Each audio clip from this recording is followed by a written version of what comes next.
Yan, isang mapagpalang araw po sa atin po. And salamat po sa opportunity, no, na maging bahagi po ng atin pong gawain for this time as we hindi lamang sinicelebrate but also inaalala po natin ang huling mga wika po ng atin pong Panginoon doon sa cross. So ngayon ay atin pong dadakuan ang panglima sa kanya pong mga huling salita at ito po ay matatagpuan sa aklat po ni Juan, kabanatang 11 at ang talata po ay 28. At ganito po ang sabi po niya, kaya't upang matupad ang kasulatan ay sinabi niya na uuhaw ako. Yan. So let us pray. Father God in heaven, we are so much grateful and thankful, Lord, sa inyo pong kabutihan sa amin.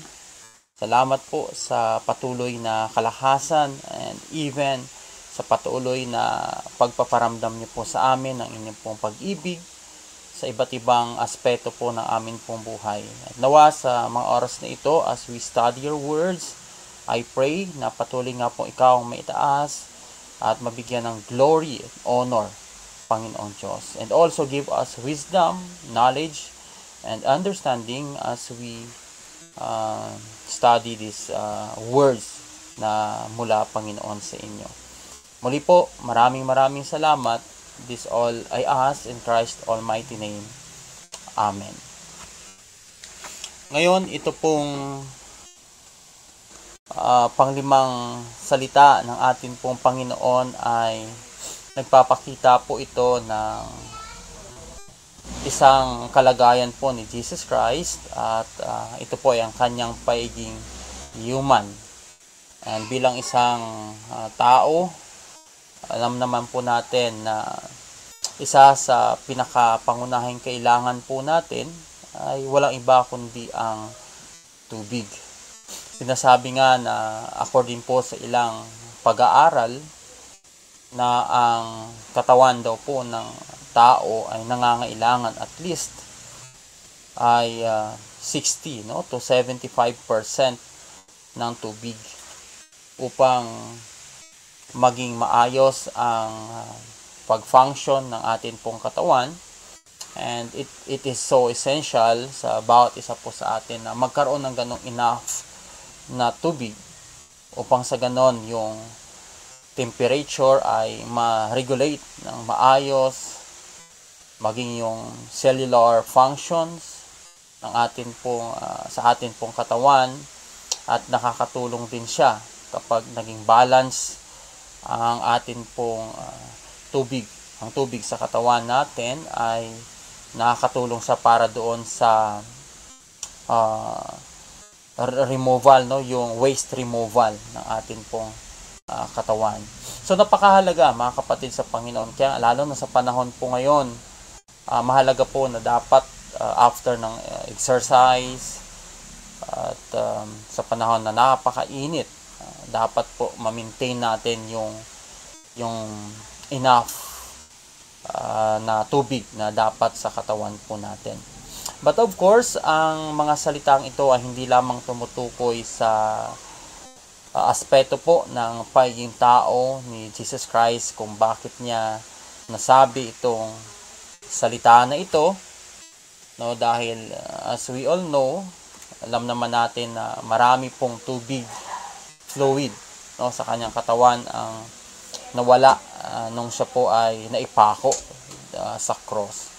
But of course, hindi lamang po patungkol sa physical ang itinuturo nito sa atin, but makikita din natin doon yung emotional and spiritual cry ni Jesus Christ sa mga tao po na nakapaligid sa kanya.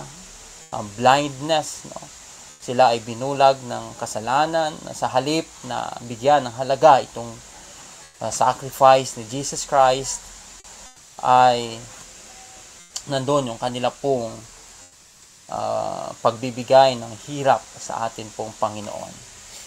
Right after na ginawa ni Jesus Christ, He was trying na maibigay ang tubig na magdudulot ng kaligtasan para sa mga taong ito. Ang naging kapalit pa ng kanyang sacrifice ay ang rejection mula po sa kanila. So, napakahirap, no, para kay Jesus Christ ang kanya pong kalagayan ng mga panahon na ito, na hindi lamang nangangailangan ng kanyang katawan, no, ang tubig, kundi when it comes sa emotional and spiritual aspect din ng buhay niya, ito po ay nagpapakita ng sobrang hirap, no? Sabi nga ay an agony, no, ng paghihirap, no, ng ating pong Panginoon. Yan, sa mga oras na ito, ang atin pong pag-uusapan ay may kaugnayan po sa spiritual significance ng mga salitang binitawan ni Jesus bago po siya tuluyan nawala ng kanyang pong hininga. Sa talata po na atin pong napakinggan po kanina, ay ipinapakita po dito na si Jesus Christ, He was very aware sa kanya pong kalagayan na soon ay maaari na po siyang mamatay, no? But bago po mangyari iyon, ay ilang mga salita ang kanya pong binitawan na magbibigay ng reflection sa atin po when it comes sa spiritual na aspeto ng atin pong buhay. Dalawang bagay ang nais kong ibahagi sa atin sa mga oras na ito mula sa kanya pong mga salita.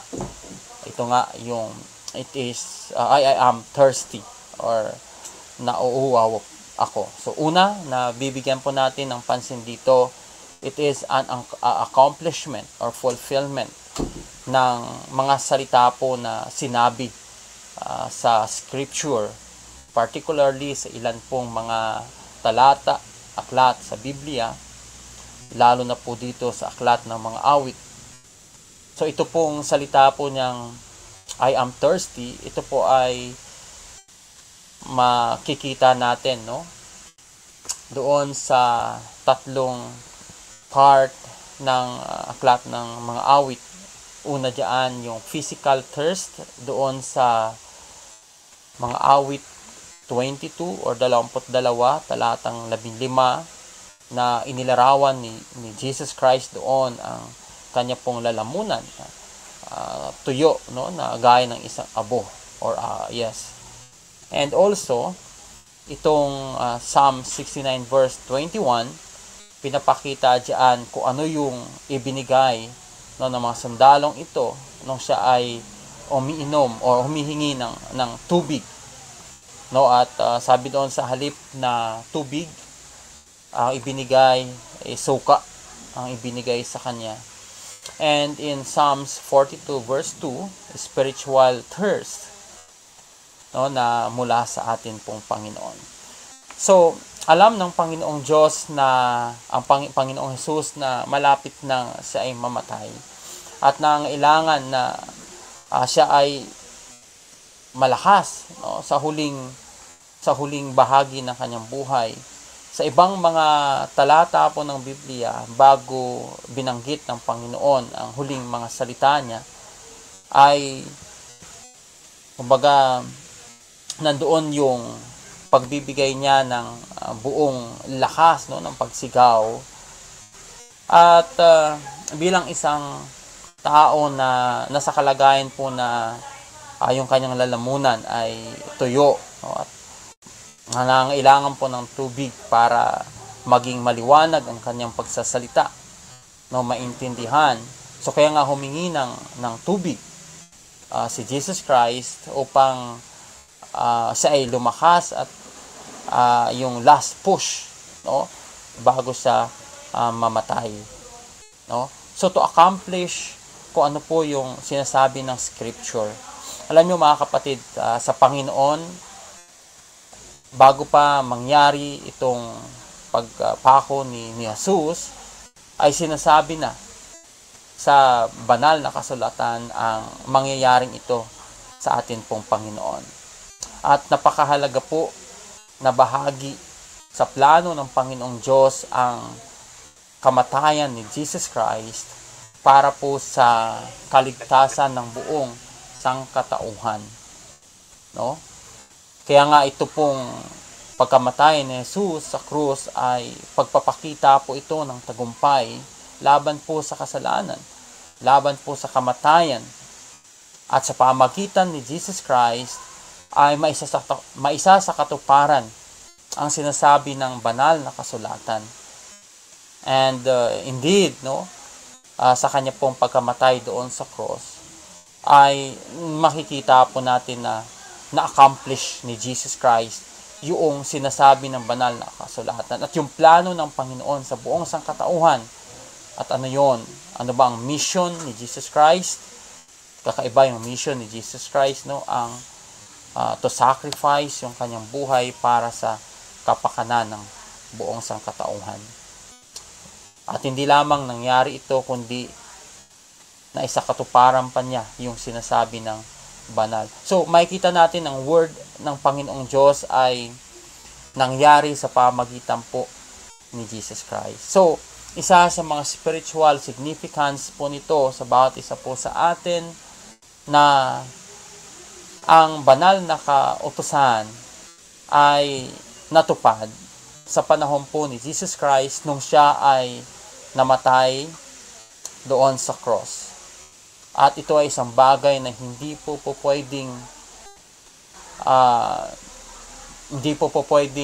hindi natin dapat mabigyan ng halaga. At pagpapakita ng salita ng Diyos ay totoo. Na ang salita ng Diyos sa pamagitan ni Jesus Christ ay totoo. So yan po ay isa sa mga ipinapakita po ng salita pong ito na sinabi ni Jesus at kailangan niyang sabihin, no, upang mangyari yung sinasabi ng kautusan. At pangalawang mapapansin din po natin dito, maliban sa ipinapakita nito yung pag-accomplish or pag-fulfill doon sa salita po ng atin pong sa salita, no, sa kapahayagan ng banal na salita ng Panginoong Diyos. Pangalawa na ipinapakita dito yung pangangailangan ng bawat isa sa ating Panginoon. So maalala po natin, bago po si Jesus ay pinako sa krus, almost 3 times na siya ay nadapa, buhat-buhat ang kanyang cross. No, maraming mga fluid, dugo, tubig ang nawala sa kanyang katawan. Punong-puno siya ng pain at 6 na oras na siya ay nakapako sa cross. At imagine, no, kung imagine natin yung ating pong mga sarili sa kanyang kalagayan, na marami pong nawalang fluid sa kanyang katawan. At ang tendency nito ay makakaramdam po tayo ng kapaguran. At hindi lamang kapaguran, kundi yung pagkauhaw at dapat na ma-restore yung nawalang tubig, no, sa kanyang katawan. Kaya nga, di ba tayo kapag tayo po ay napagod, kapag sa sobrang exercise natin, di ba ang una-una po nating hinahanap ay ang tubig. Kasi yun yung makapagbibigay ng solusyon sa pagkauhaw natin. No? Maibabalik nito yung nawalang tubig sa ating mga katawan. And when it comes sa spiritual aspect ng buhay po natin, ay matagal din tayong napahiwalay sa Panginoon. Dahil sa kasalanan, maraming mga tao ang longing sa pag-ibig ng Panginoon. Dahil sa kasalanan, nahiwalay yung presence natin sa Panginoon. Wala tayong kasiyahan, no, tunay na kasiyahan. Wala tayong satisfaction sa atin pong mga buhay. Lagi po tayong uhaw sa maraming mga bagay. No? Marami tayong uhaw sa iba't ibang buhay natin. So ang tubig ay maaari siyang makapagbigay ng solusyon sa pagkauhaw ng tao, pero hindi enough ito para manatili. At every time na ikaw ay pagod, maghahanap ka pa rin ng tubig at ikaw ay mauuhaw. So ganun din ang espiritual na kalagayan ng halos karamihan po sa atin. Na napahiwalay tayo sa Panginoon, sa kanyang presensya, kaya tayo po ay nauuhaw, no, mga kapatid sa Panginoon. At kailangan natin ng restoration, no, kailangan nating maibalik muli yung nawala po sa atin. At ano yun? Yung kaligtasan, no? Dahil sa kasalanan, no, ng tao, napahiwalay tayo sa Panginoon. At kailangan ma-restore yun, mga kapatid sa Panginoon. At iisa lamang ang pwedeng makapag-restore nito. At yun ay si Jesus Christ. No, kailangan po natin siya. Kailangan natin si Jesus sa atin pong mga buhay upang muli ma-restore ang nasirang relationship po natin sa Diyos. At muli mararanasan po natin yung solusyon sa pagkauhaw po natin sa maraming mga bagay. So ito pong salita ni Jesus Christ, I am thirsty, I thirst, nauuhaw ako. Ito po ay isang invitation sa bawat isa po sa atin na kailangan po natin siya. Na kailangan po natin ng kaligtasan mula sa atin pong Panginoon. Na minsan ito ay nawala dahil tayo napahiwalay dahil po sa kasalanan. So mga kapatid sa Panginoon, ito po ay invitation ng Panginoon sa bawat isa po sa atin na kailangan natin siya. Maraming mga talata sa Biblia ang nagpapakita, particularly dito po sa Aklat ni Juan, Kabanata 15, ang talata po ay 5. Na sabi ng Panginoon, apart from me, you can do nothing. Maliban sa atin pong Panginoon, wala po tayong magagawa. No, pansamantala ang bagay na po pwede pong magbigay ng solusyon sa atin pong pagkauhaw. But ang ino-offer ng Panginoon sa atin ay yung tubig na magdudulot ng habang buhay na kaligtasan po sa atin.